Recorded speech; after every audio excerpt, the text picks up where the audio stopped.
Welcome to Navigation and Discovery with Cameron Singh. On this episode, we have guest Don Overcash. We're going to be talking about a keynote that he's done called Salt and Light. So you're all going to enjoy this amazing podcast discussion that I had with Don. To tell you a little bit about Don before we go into the podcast interview, Don started his professional career in the pharmaceutical industry.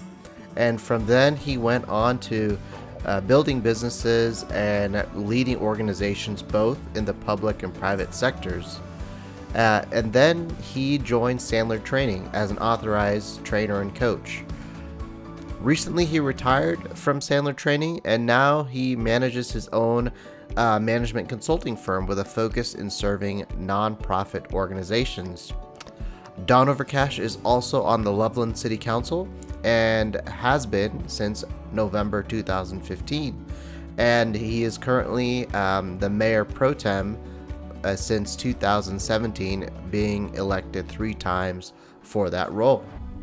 And so I love Don's perspectives from not only from a business perspective, but a coaching perspective, and also from his experience in politics. So you're going to enjoy this amazing podcast and really hope that you enjoy this interview. Well, Don, thank you so much for being on the podcast today. And thank you for honestly just being a great friend and great mentor of mine. Well, great. Thank you. I look forward to our conversation today. Yeah. So our topic today, we're going to talk about why are you so salty? So I know you've done this talk before a few times, and I really like this topic, and I thought it was very relevant for this podcast. Well, it started one day when I was reading and doing my devotions. I was reading Matthew 28. It was after the resurrection, and Jesus provided what might have been his final instructions to his disciples. And I'll paraphrase it for us this morning, but I think the first thing he said is, go out and tell only your closest friends about me. And because remember, I don't have much room in heaven for everyone, so be careful, because you don't want difficult neighbors. And oh, by the way, lay low and watch what you say. You want to blend in with the people that you live with. That way you can live a long and happy life and prosper. And remember, you're number one, and it is all about you. So grab all the fun you can have, as you only live for a short time. Now, obviously, that's a different version than most of us read. Mm-hmm.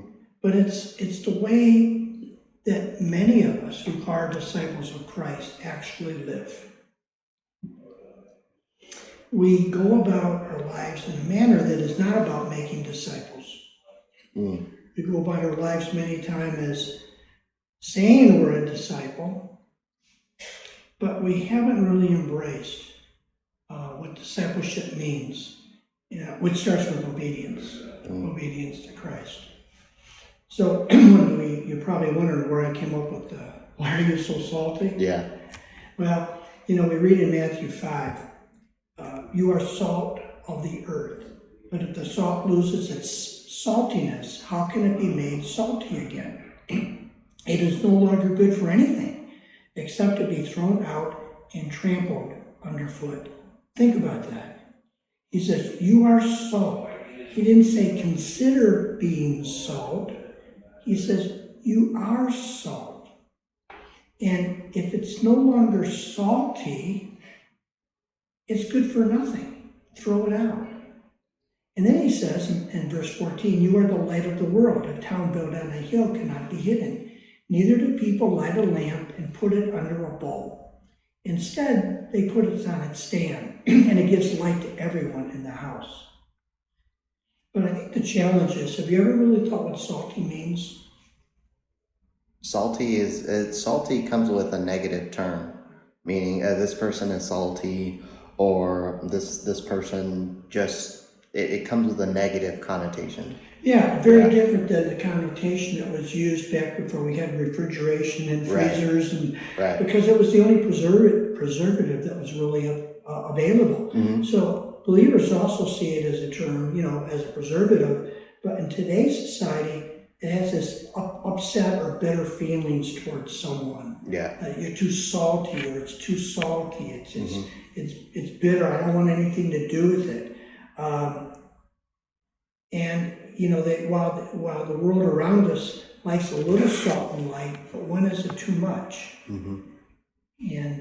But Jesus is saying not to consider being salt and light. He says you are salt and light. We are to be that preservative. We are to be that truth that's in the world. And when one thinks about where things stand today, we say, boy, it's sliding fast, isn't it? Every day in the newspaper, you open up the internet, you go to your favorite page, and things are certainly not getting better. Yeah. It's like there's no control. It just seems the world is spinning completely out of control. So, but for Christ followers, he uses salt and light as a contrast, many contrasts that he uses within the Beatitudes.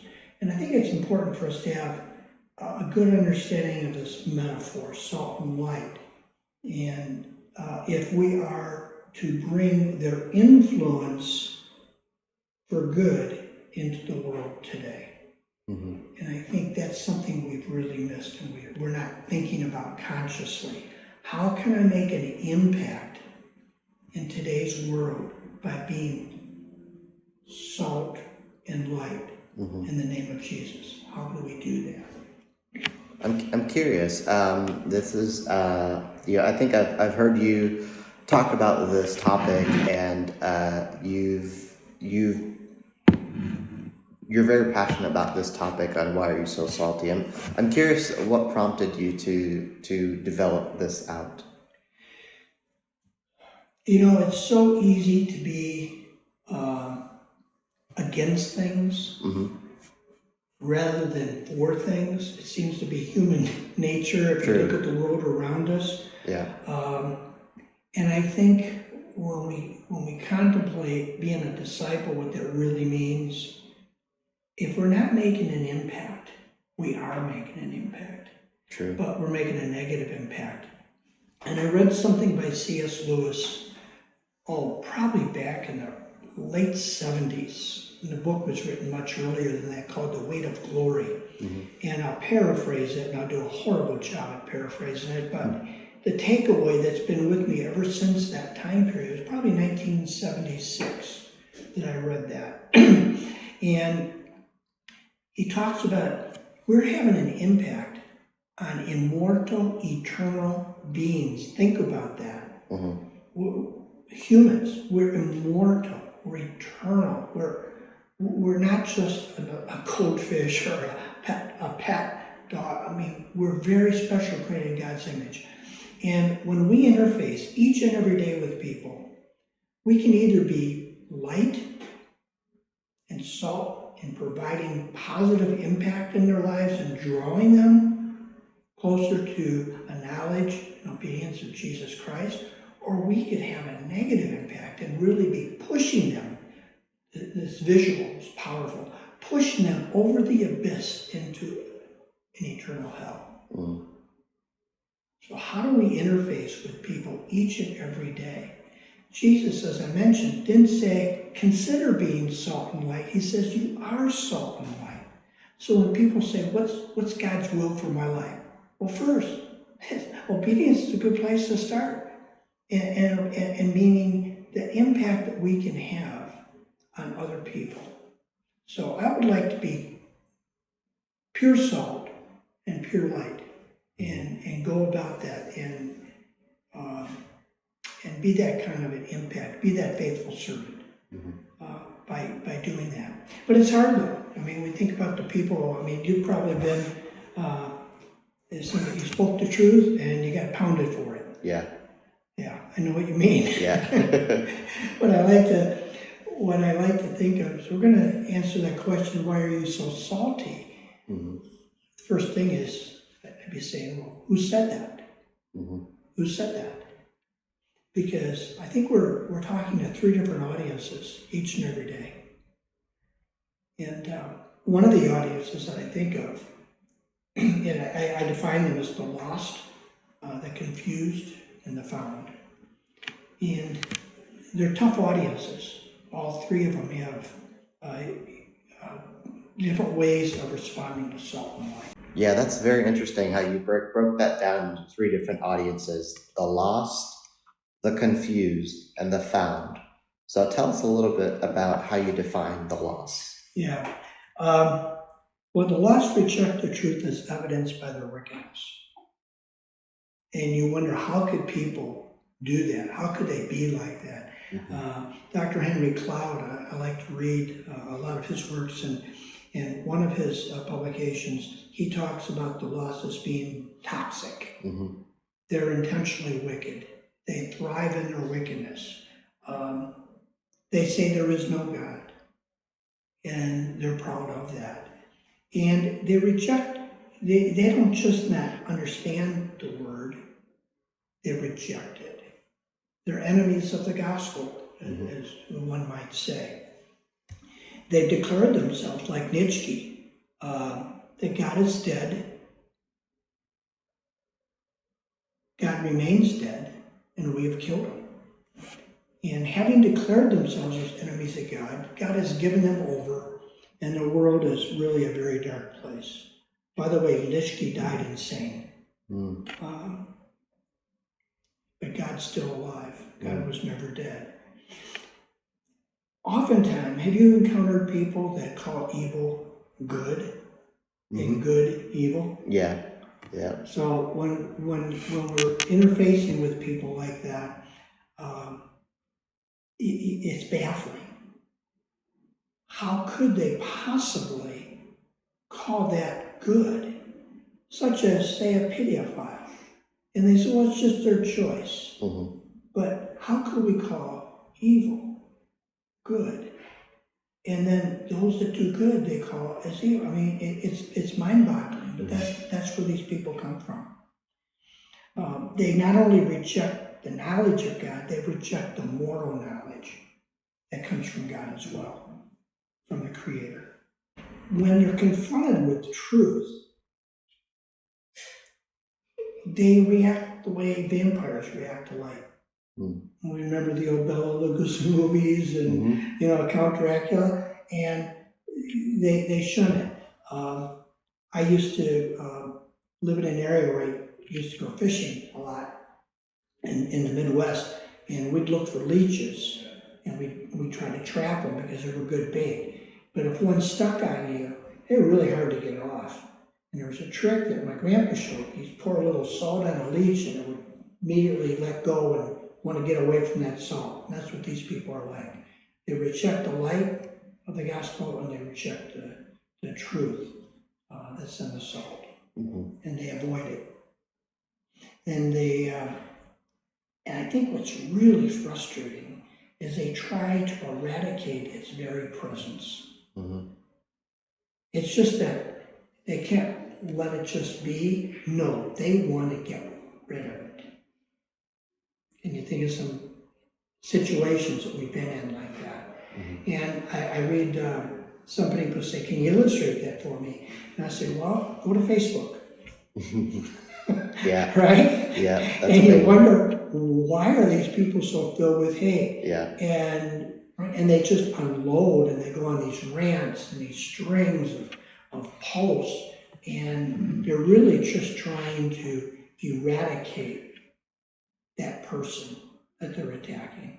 And they're looking for any opportunity where someone might make a mistake or fall short, especially in the public eye. They are the ones that are going to be quick to make a comment or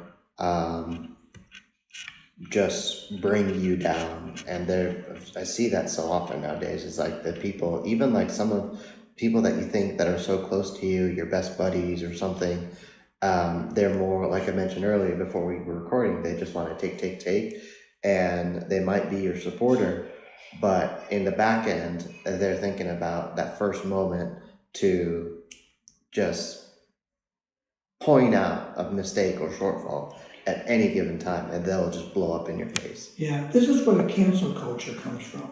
Mm-hmm. I really believe that. They just don't want to cancel your thought on that item. They're looking for an opportunity to cancel you to where you have no value in their minds. If you don't agree with me, you have no value, and I toss you out. And that's pretty much how, when you read through some of those pages, how they operate. Yeah, and in today's world, it doesn't take much to get canceled. No, not at all. But I think the largest category, and I hate categorizing, but it's a way of kind of illustrating this reaction of salt and light, is the confused. And I'd like to define that the confused, they lack commitment. And meaning they believe certain things for various reasons, but the belief is about as deep as, well, the demons believe and shudder, but they still don't welcome God. They lack that commitment for follow-through and consistency. They take what's convenient and blend in.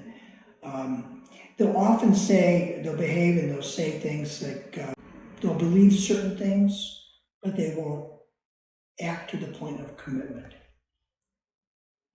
Let me express that in another way. They'll believe in, say, one should not steal, but they become very tolerant to the criminal and the acts. They don't really want to enforce that law with penalty. So they're good at coming up with excuses of why they won't follow through on that commitment of you shouldn't hurt another person. Well, yeah, but you got to remember the circumstances. So they try to live conflict avoidance, and it's a difficult place to be. But I think what's really driving them and their lack of commitment is their fear of others. They see themselves as being okay. I'm as good as the next guy. Everything will work out fine. They live as though they say that Jesus is there, but they live in a way that doesn't. Well, they don't really believe he's coming back.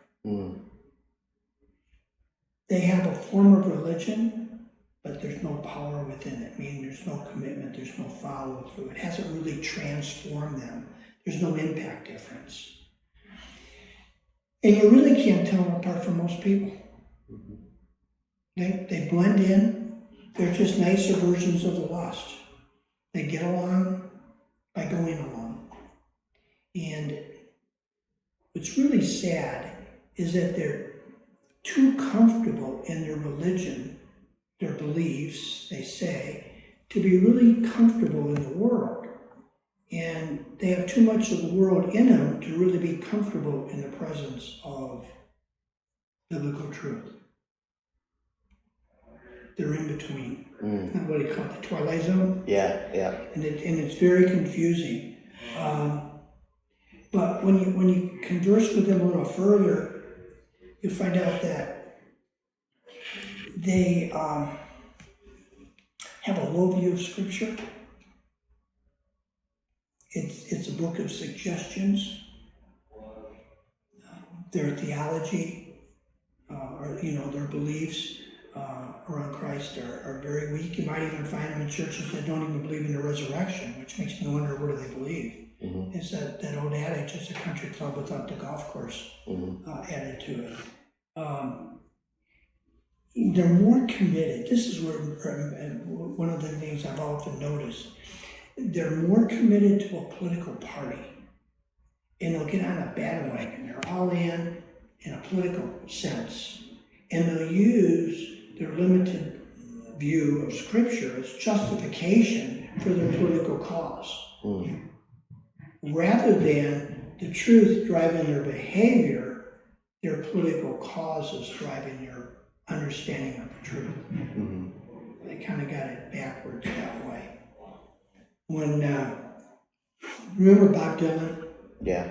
Okay, now I know that's probably pushing a little bit for A you. little bit, yeah. Bob Dylan came up with an album in 1979 called Gotta Serve Somebody. That was an album called Slow Train Coming. Slow Train Coming. And one of the songs in there was You Gotta Serve Somebody. And Dylan is not much of a singer by most standards, although he makes me sound good. He's a poet, and he's great with words, but this is really clear. You gotta serve somebody. It may be the devil or it may be the Lord, but you gotta serve somebody. And this is the critical belief that they failed to get. The confused failed to get that. They're living in this world as though that's all there is, what's visible to the eye, and they miss the invisible, the kingdom of God. They don't see that. They're just dealing pragmatically, trying to get through life with no understanding of where they're heading. So I find that's why they're confused. Does that make sense? Yeah, that makes sense. One of the things I had a question on that you talked about earlier is, this confused audience that we're talking about. So we talked about the lost, and now we're talking about the confused. They're often worried about others' opinions. And how can someone get over that? Because oftentimes that's half the battle, I feel. These persons are they are slow to speak. They just kind of ride the wave and just kind of, and because they're fearful of what other people will say. How do people get over that? Well, that brings back that line that I just mentioned from by Bob Dylan. You got to serve somebody. It may be the devil or it may be the Lord, but you got to serve somebody. You can't have it both ways. Yeah. You either got faith or you got unbelief.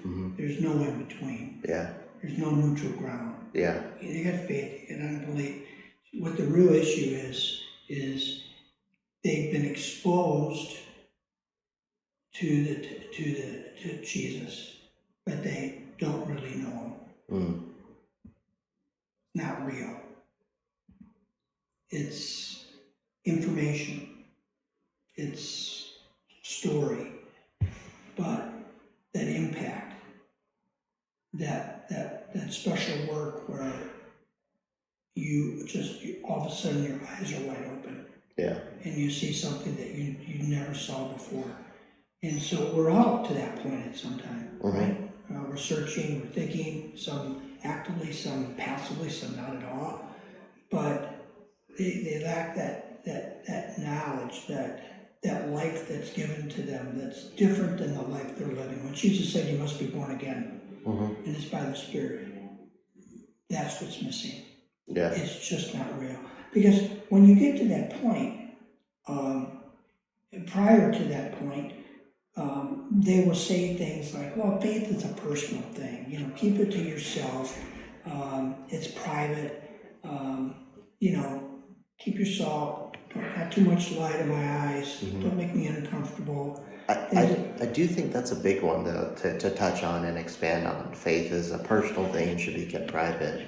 And I think specifically outside of the church and in more so business and in different secular environments is, faith is often not the topic that people are most open about to talk about. Often it's a topic of contention, and oftentimes, they say it doesn't belong in the workplace or something like that. How can we get over that? And what are some ways that you've tried to emulate in your, I guess, journey of life so far of how to be the light in different secular environments? Okay, that's a really good point, and let me get there, and then I'm going to come back and explain how to get there. Okay. If I could. Okay. I think when we're with people, we know people, we've encountered people who, they want to pound you on the head with their knowledge, right? And there's an old adage, nobody likes to be told what to do or what to believe. Nobody. We resist that as human beings. If you doubt that, just check with my wife. We've been married 49 years, and I still don't like to do what I'm told to do, even though it's in my own best interest, because my wife tells me so, right? That's somebody I've been married to for 49 years. Well, people don't like to be told. Yeah. but they'd like to understand and learn. So we have to go about being salty in a particular way. And I think there's four ways to go about that. First of all, we have to be knowledgeable about truth. And it's, I don't know when we ever know enough. Salespeople always say, I'll go sell when I have more knowledge about the product. Well, I always tell them, you just start. You'll figure it out, right? There's no time. So you have to be knowledgeable about what truth is. And really make sure you understand what biblical truth is referring to. I mean, for people to say there is no resurrection, really? Well, then don't claim to be a Christ follower because he's dead. If there's a resurrection, I'll follow the man that's alive. But so you have to have the knowledge, but we have to communicate it in the right manner. Like I mentioned, nobody likes to be told what to do. And how did Jesus communicate with most of his adversaries and even his disciples, his friends? What did he frequently do? Versus making a statement, he would ask a question. Oh, yeah, that's right. Right? Yeah. He would ask a question. He would engage people in discussion. He would engage them and tell stories, and he would connect with them. He knew how to connect with people. And you don't connect by telling, you connect by listening and asking. You look at the woman at the well story, how he connected with the Samaritan woman. Yeah. You know, she asked him questions, and he came back, and he asked her some questions, and she ran away in the Chosen, season 1, episode 8. I remember that clearly because I don't know why, it was just such a dramatic scene. And she accepted the truth of who he was. She found the Messiah, and she ran off to the field, you know, and filled with joy, because he communicated the truth in a manner that she was really listening. And you watch that scene, it starts out tense, and she's a little in his face, and he just pulls her in. Yeah. Right? And it ended. And when we communicate with people, so we have to think about what type of relationship we have with those people. What's that relationship? Is this person lost? Is this person confused? Is this person a believer, someone who's found? Well, the way we engage with them is going to be different based upon that relationship that we have with them, as well as the relationship they have with the truth. So then you have our own relationship with them. Is that someone I know? Is that someone I've never met before? Is it a close friend where you can get right to it? And because they know you, they trust you. And that brings up the whole other topic, you know, trust. And then lastly, I think when we're communicating with people, especially the confused and the lost, in fact, even the found, the fourth point? It's motive. What is our intention? Is our intention to tear them down in order to build ourselves up? Is our intention to prove them wrong? Or is our intention to empathize with them, to connect with them, and come alongside them and help them see the situation they're in doesn't have to be permanent? There's another way. There's a way out of this mess. Is that our intention? So I think motive is real big. You know, are we concerned about the other person, taking in those other factors? Or are we really concerned about proving something to ourselves? Is it about us? Yeah, and I think that's what's lost in today's society, is that connection that you're talking about. Yeah. Because oftentimes everyone's busy. You know, you say, oh, how are you doing? They're just busy. But in our day-to-day with the people that we encounter, I think many times we forget to connect, and it starts with what's our intention, what's our motivation, and connecting with people. And oftentimes, removing that distraction is what we call the phone, right? The phone, removing that distraction and focusing on connecting, it goes a long way. Yeah. Let's just come back, if we could, to the last audience, so we can wrap up those three audiences, because I want to really get to an action step that I think I found, even just the last 6 months, is really important for me. The found, I describe, are becoming. They're disciples, but they're becoming disciples. While they are disciples, they're becoming disciples. It's this word of becoming versus was, or I'm not stuck, I am becoming. And Jesus said, go out and make disciples of all nations, baptizing them in the name of the Father and the Son and the Holy Spirit, and teaching them to obey everything I have commanded you. Wow. It doesn't sound like this is like a 1-hour seminar, in and out and done. Mm-hmm. This is a lifelong process. But I think what's important in that is how they think. They know who the way, the truth, and the light is. They know who Jesus is. He says, no one comes to the Father except through me. And their kingdom view is all about Jesus. They understand that God is more concerned with their behavior than what they believe, because they are becoming disciples. And their obedience is a sign of that belief. They're not being obedient because they're trying to get somewhere. They're obedient because of who they are becoming, not some destination. And they live a life as though they really do believe Jesus is coming back any given moment. But think about how busy we get.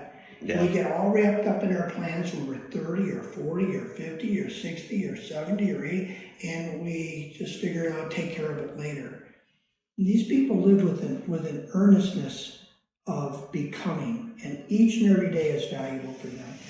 And they really focus on their behavior. Now that leaves me, I'm going to move along a little bit because I know we're taking some time, but they realize, and this is the difference between a works religion trying to earn a way and really getting it. They're called to be different. They realize that being a little bit better is not the goal. Better than better. A little better than the next person. A little better. No, they're called, they realize they're to be different. This is what we refer to as being transformed. They're different people. They're not the same people they were. They've been given a new heart. They've been given a new mind. And that renewing of the mind, we read about that. They realize they're called to be different. And somebody says, so what does that look like? Go to the Beatitudes. These are the characteristics. They're Christ's own specification of what every Christian ought to be. To truly understand poor in spirit, that humble dependence on God, understanding spiritual bankruptcy and before God, and that dependent humility that you get from Him, learning to live with the fact of where we're at. Just learning to accept that. We're no longer trying to get better each day. I want to be different. I want to be poor in spirit. I want to have a sense of humility before God, that I realize He's all sufficient and I have nothing that I can offer. I need that characteristic in me. And then we talk about those who mourn. Do you hear much about sin anymore in church? Mm-mm. Not much, do we? No. You know, it's like, where did Billy Graham go when we need him most? Mm-hmm. But those who mourn, they mourn for their sin. They actually, confessing is one thing, contrition is another, but being truly sorrowful and understanding the depth and the pain and the horrendous of sin, it infuses you in a different way when you just realize. And sometimes it takes a long time to realize that, because we're still trying to kind of put on a mask or get out the furniture polishes. That old table's not so bad after all. Right. Now it's really having a depth of understanding of that, because it's only then when you have this poorness in spirit and we mourn, that we can understand grace. Mm-hmm. That's what makes it so amazing, is when we come to that realization. And then we think about the meek, gentle, humble, considerate, versus the proud and the arrogant. But meek in spirit means not a pushover, but you know how to stand firm, but you don't take the bait, meaning expressing anger and vengeance and wrath, but you stand firm in your meekness. You stand firm for the truth. And oftentimes that's difficult to do. It's oftentimes to stand firm because, one thing that I've heard many pastors say is, when you're going in the right direction, when you know you're headed in your calling and you're headed in the right direction, you're going to face more opposition than ever. Mm-hmm. And oftentimes there's people that we've seen, they just cave in. They cave in and then they do things that they don't really truly believe in, but they do it because that's what the opposition is telling them. Yeah. I look at some of the Facebook posts. I'm in an elected office in my town for about 7 years, going on 8 years now. And I look at the Facebook post. And I mean, humble, really? Born? Yeah. Me? I mean, human nature is you want to fight back. Right, yeah. You want to prove yourself, and they're just tearing you apart. Yeah. And in my head, I'm saying you're right. Mm-hmm. Yeah, to a point, there's some of that there. There's some truth there. I got some work to do. And I take all that negativity, and they're generally coming from the group that we call lost. Mm-hmm. They're really trying to destroy you. I mean, they'll go after your faith, your hypocrite, and they're great at proof texting, throwing a verse at you, thinking that's a dagger or something. But I've been, over the years, I'm learning more and more what it means to be humble and meek, and the more in our own sin, because of the impact that it has, not just on ourselves, but also on others, and to resist that. But you're driven, though, at the same time, you hunger and thirst for righteousness, he says. Yeah, you want to have the three aspects to that. You have the legal aspect. Okay, we are in the right relationship with God. You got the moral. That's the righteousness, the character and conduct that pleases God. That's what we have to work on daily. But it's the desire. They hunger and thirst for it. They don't say they have it because it comes from God, but they desire it above all else. So when I say it's all about our behavior, because our behavior reveals what we really believe. If I know my righteousness is filthy, I don't need to justify anything. It's coming from God. But I need, in his eyes, be striving for that. A workman approved, never ashamed, rightly handling the word of truth. And then merciful, compassion for people. Wow. It's so easy to hate. So easy to pile on. Then the pure in heart. That's an inward quality, to where that sin that we all have no longer has a hold on you, no longer has that power. You don't even get, how could I be thinking like that when I was 20, now that I'm 50, or I'm at a different point. I can't even imagine that I used to think that way, right? And that's evidence that you're taking on these characteristics he describes in the Beatitudes. And of course, the peacemakers, be able to reconcile with others, unity with purity, not just getting along to get along, not to be, I hate these people that, not hate, excuse me, I get frustrated by people who want to be known as collaborators. They'll give up all truth in order to collaborate. Collaborate on what? And they get the idea of tolerance, confusing it with consent, acceptance. Tolerance means I understand where the person is coming from, and their goal I as well. It doesn't mean I accept, but I allow. I don't consent. I allow, because I'm more focused on the relationship. Yeah. I'm trying to bring them in, and then lastly, those are persecuted for righteousness' sake, and that's a tough one. I gotta make sure I'm not being persecuted because I've demonstrated some really poor behavioral choices. Versus I'm standing firm, I'm not taking the bait, and then there's people that aren't real happy with that. Let me just leave it with this. When we talk about fruit of the Spirit in Galatians, people say, I want to be more peaceful. You need to be before you can demonstrate. So the Beatitudes that we just went through, they're the characteristics, they're the tree that produces the fruit of the Spirit. Trying to instill a behavior without the character, without the integrity of that character, it's forced and won't be consistent.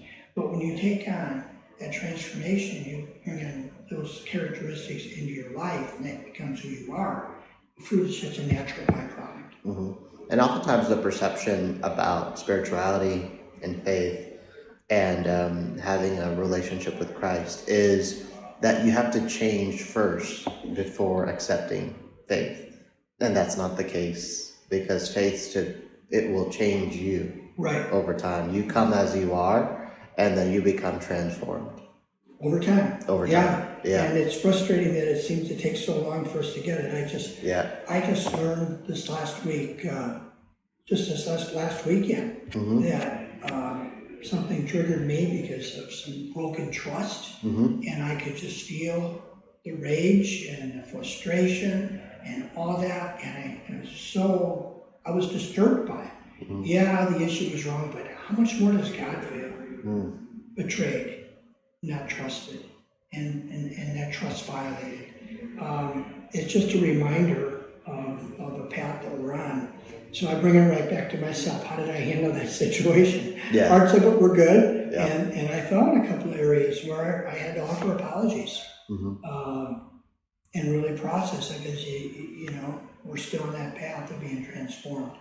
So I think there's probably 3 lessons to learn when we talk about this. And I use the salty as an example of what's wrong, not what's wrong with the road, but really kind of what's wrong with us and how can we become more obedient by recognizing people we're working with.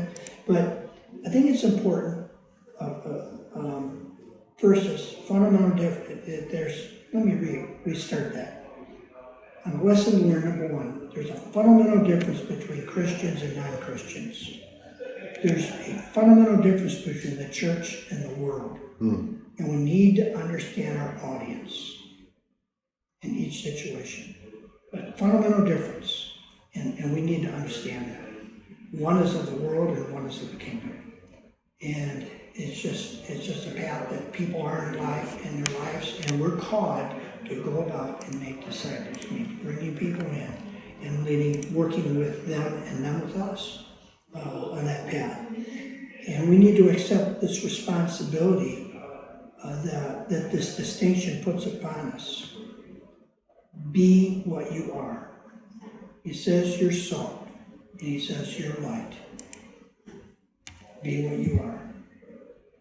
And then lastly, we need to remember that truth and light is to arrest decay and to bring truth into the world for the benefit of others.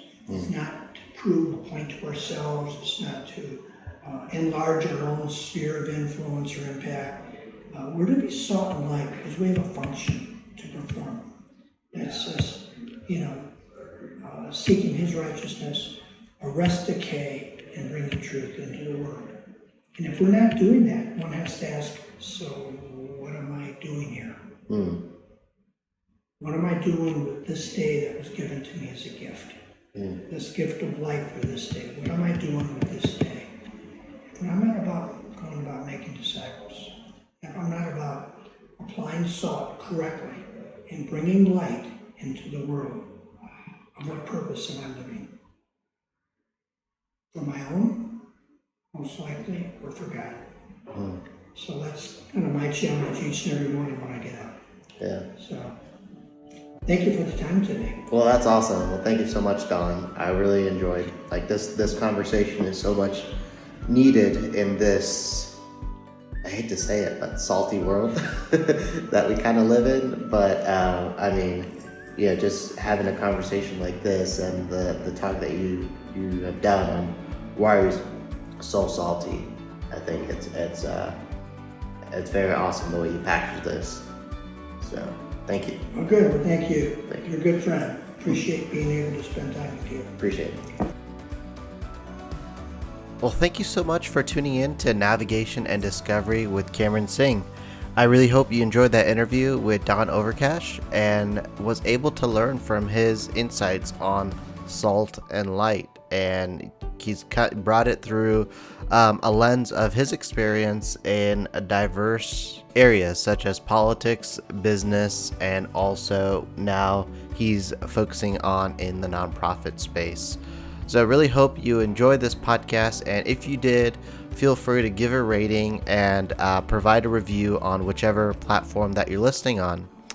And also, if you have not yet purchased my first book that came out earlier this year, Navigation and Discovery, A Path to Navigating and Discovering Through Your Journey of Faith. Feel free to go get your copy at CameronSinghBook.com. Again, CameronSinghBook.com, and you can find more information to the link at the podcast description on whichever platform you are listening on. And so, CameronSinghBook.com. And also, if you want to find out more about me, CameronSingh.com is my official website. And that's why you can connect with me on social media and engage. And thank you so much for tuning in. And also subscribe to the podcast on the platform you love to listen on so that you receive the notification once the next episode goes live.